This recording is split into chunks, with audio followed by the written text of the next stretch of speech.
I arrived at the holiday brunch with my kids. Dad smirked. This was meant to be a nice day. Why did you come? My son looked at me. Should we leave?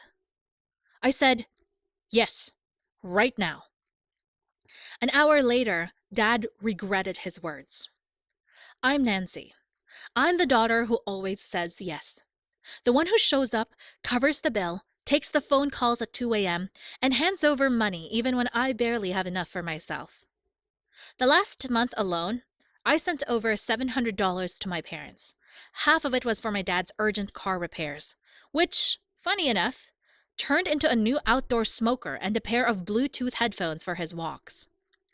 A few weeks before that, my mom asked for help paying her dental bill, then posted a photo of her spa day with a friend in a hotel suite.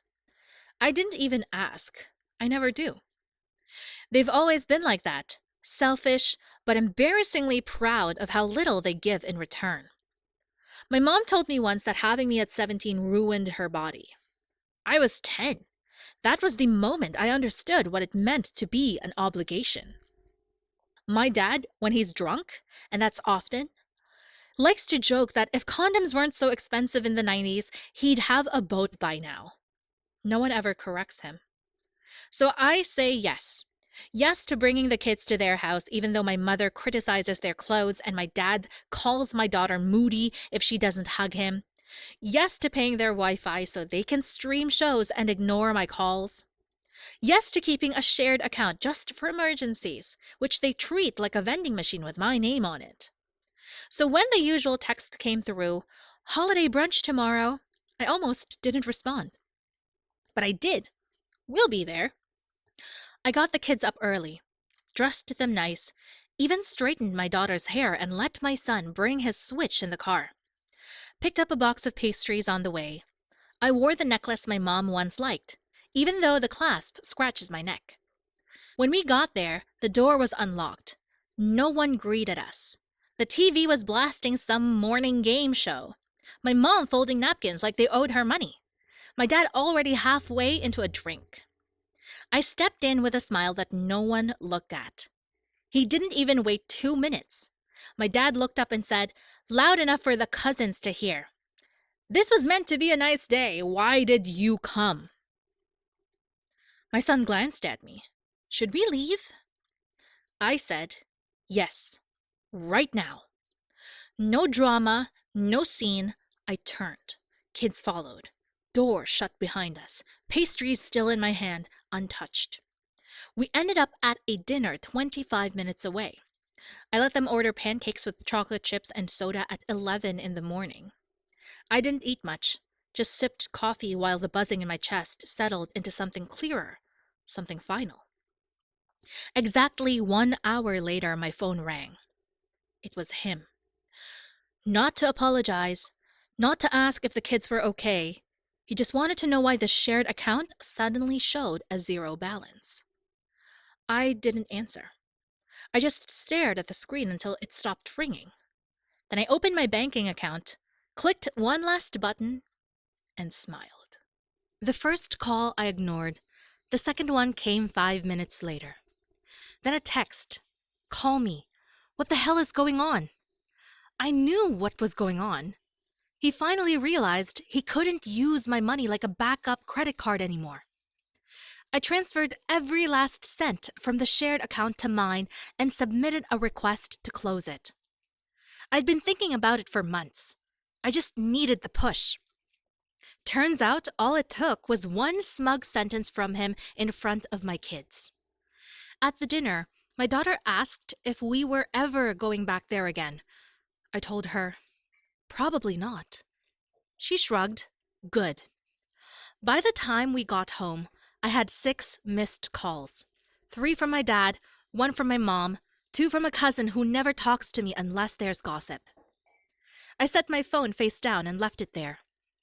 The kids settled into the living room with a movie, and I went upstairs and opened the wooden box I kept in my closet. Inside was every receipt, every transfer, every email they sent asking for help. I started printing them out. This wasn't for them. This was for me. A record of all the times I gave when I shouldn't have, of all the ways I tried to earn something that should have come freely. Then came the email. Subject line: Really? After all we've done for you? It was from my mom. 5 paragraphs of guilt and 0 accountability. Apparently, I was embarrassing them by storming out in front of everyone. She said I was overreacting and making the kids soft. She ended it with, "You're lucky we even include you anymore." That line lit something in me. I clicked reply, and for once I didn't hold back. I told her how I remembered being 11 and overhearing her tell my aunt that I was never supposed to happen. How she told me to hide my second pregnancy from her friends because she didn't want people thinking I was irresponsible. How she let my dad call me lazy and useless after I got laid off, even when I was still paying their phone bill. I wrote and hit send before I could talk myself out of it. 20 minutes later, my dad called again. I picked up this time. He didn't even say hello, just started in with how I embarrassed him, how everyone at Brunch thought I was being dramatic. He told me I better fix the account before bills bounced. I said no. He went quiet. I reminded him that he once said I'd never amount to anything because I got pregnant at 19. That when I graduated community college with honors, he didn't show up because he said it wasn't a real school. I told him I was done letting people who don't respect me live off me. Then I hung up. My hands were shaking, but it felt right. Downstairs, my aunt called, the one who always watched from the sidelines. She said she heard what happened and wanted me to know that she was proud of me, that she'd been waiting for years for me to cut the cord. Then she said, "Let me tell you what your mom's been saying about you behind your back." I closed the door to my bedroom and sat on the floor while my aunt talked. She didn't hold back. She said my mom had been telling people for years that I was asking for help, that I was bad with money and couldn't keep a man, that I used my kids to get sympathy, that I'd be lost without them. I laughed out loud at that part. Lost without the 2 people who never showed up to my baby showers, who forgot my birthday 2 years in a row, who made me bring my own Thanksgiving leftovers home in plastic grocery bags, while my cousin left with a foil tray the size of a suitcase. My aunt kept going. She told me that the reason the family always seemed distant, why no one reached out after my divorce, why people avoided inviting me to gatherings, it was because of them. My mom had been painting me as unstable, overly sensitive, hard to deal with.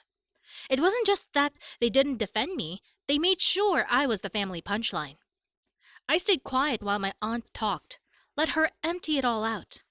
She said she wanted to step in years ago but didn't want to make things worse for me. But now that I'd finally drawn a line, she wasn't going to stay silent anymore. She ended the call with something I didn't expect. "If you need anything, you come to me. You've done enough for them." That night I didn't sleep. I couldn't stop replaying the moments I used to defend them. When my friends asked why I still talked to them, I always had some excuse. They had a rough life. They don't know better. They mean well. None of that was true. I went back through my emails, printed out more receipts. The list was longer than I thought.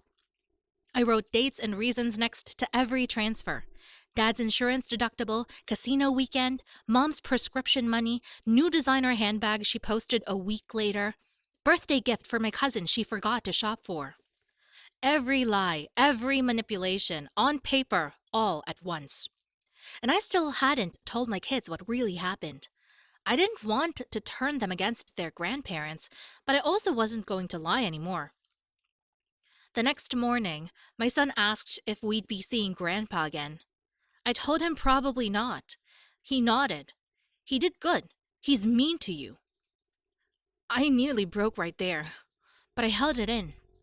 Instead, I took the printed papers, put them in a folder, and labeled it in case I forgot why I stopped answering.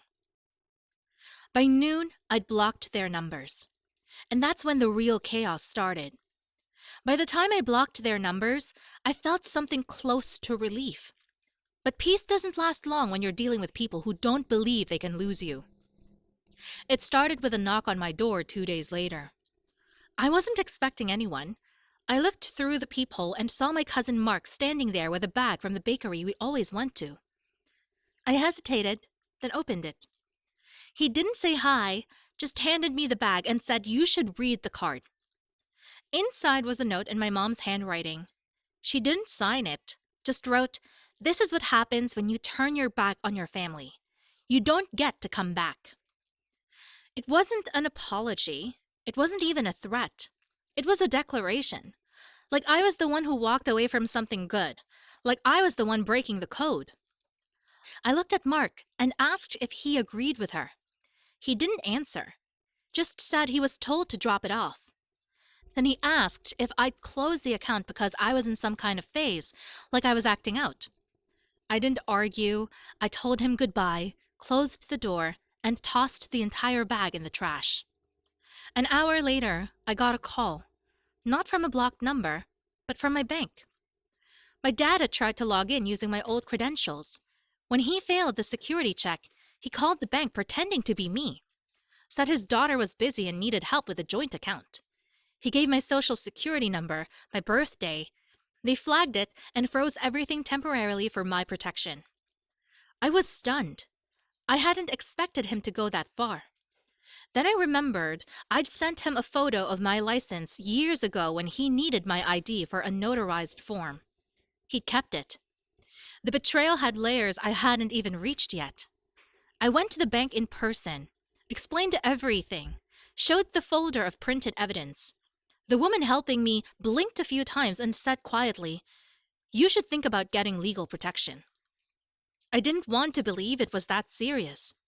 Then I got the email from an address I didn't recognize, but the writing was unmistakable. My dad again. He said I'd made a fool of the family, that people were asking questions, and I better start clearing up the lies. That if I didn't fix this, he'd tell the rest of the family what kind of mother I really was. That line got to me. Not because it scared me, but because it was stupid. My kids were the only people whose opinion I cared about, and they knew who I was. They saw me exhausted, working 2 jobs, making boxed mac and cheese stretch for 2 days, putting every dollar toward rent, food, and their clothes. They knew I was trying, but it still stung, the way they twisted things so easily. The next day, my aunt showed up at my house with a manila envelope. She said, "I think it's time you see something." Inside were printouts, screenshots, photos, text messages my mom had sent to various family members over the years. Screenshots of her mocking my job, telling people I chose to be broke, joking that I was addicted to being the victim. Even a message where she implied I might not know who my son's real father was. My hands went cold. Then I saw the last photo. It was a picture of my dad smiling with a check in his hand. A check I had written to cover their mortgage 2 years ago. Caption said, "When you raise a sucker but it finally pays off."